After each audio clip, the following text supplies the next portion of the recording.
नमस्कार दोस्तों, एक बार फिर से स्वागत है आपका मेरी इस यूट्यूब चैनल में। आज इस वीडियो में हम आपको बताएंगे इस्लाम धर्म की एक ऐसी घिनौनी सच्चाई के बारे में जिसके बारे में जानकर आपकी आंखें फटी की फटी रह जाएंगी।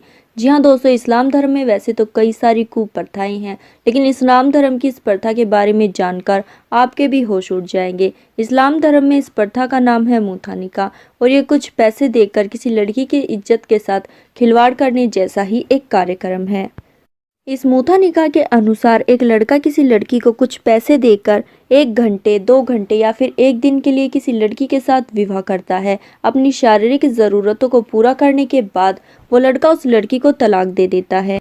इसमें लड़की के घर वालों की भी मंजूरी कई बार शामिल होती है, क्योंकि पैसों के चलते कई लोग अपनी लड़कियों को बेच डालते हैं। आपको बता दें कि किसी लड़की के साथ पैसे देकर संभोग करने की इस प्रक्रिया को इस्लाम धर्म में महर कहा जाता है। इस मामले में बढ़ोतरी उस समय पर देखी गई जब अरब देशों के शेख कुछ समय के लिए भारत में घूमने आते थे और वहां की स्थानीय लड़कियों से विवाह करते थे। कुछ पैसों के दम पर कुछ समय तक उनके साथ मौज मस्ती करते थे और फिर अपने वतन वापस लौट जाते थे। वैसे तो ये मुथा निकाह लड़की पक्ष के लिए काफ़ी ज़्यादा दर्दनाक होता था, लेकिन पैसे के लालच के चलते परिवार के सदस्य ही अपनी बेटियों को इन शेखों को सौंप देते थे।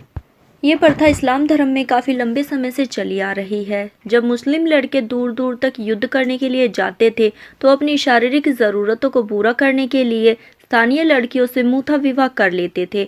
जब वो अपनी शारीरिक ज़रूरतें पूरी कर लेते थे, इसके बाद वो आगे युद्ध के लिए बढ़ जाते थे। लेकिन इस्लाम में आज भी इस प्रथा को बढ़ चढ़कर अपनाया जा रहा है।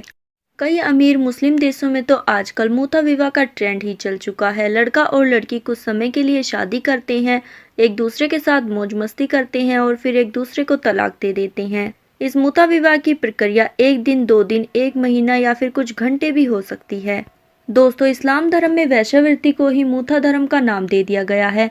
पैसे देकर किसी लड़की के साथ संभोग करना और फिर उसे इसी तरह से छोड़ देना, इस तरह की कुप्रथाओं का आज भी हमारे समाज में मौजूद होना सही है या फिर गलत?